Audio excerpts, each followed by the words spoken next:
আমাদের পশ্চিমবঙ্গের যে বিএলওদের কাজ দেওয়া হয়েছে, কিছু কিছু বিএলওদের দেখছি তোদের চোখের জল নাকের জলে এক হয়ে যাচ্ছে, মানে কান্নাকাটি হাও হুল্লোড়, কেউ তো আত্মঘাতী হয়ে যাচ্ছে, এরকম ব্যাপার।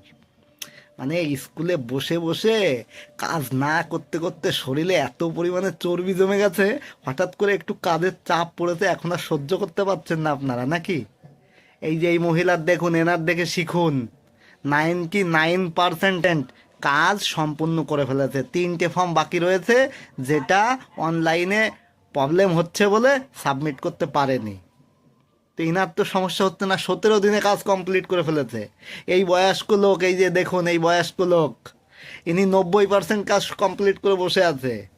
আপনাদের কাজ করার মানসিকতা নেই, আপনারা বসে বসে মাইনে নিতে নিতে আপনাদের এমন অবস্থা হয়ে গেছে না, একটু কাজের চাপ পড়েছে, আপনারা একেবারে কি করবেন বুঝে পাচ্ছেন না।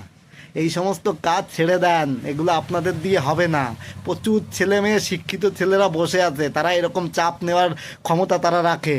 তাদেরকে জায়গা ছাড়ুন, তাদেরকে ঢুকতে দিন। দেশের উন্নতি হবে, দশের উন্নতি হবে।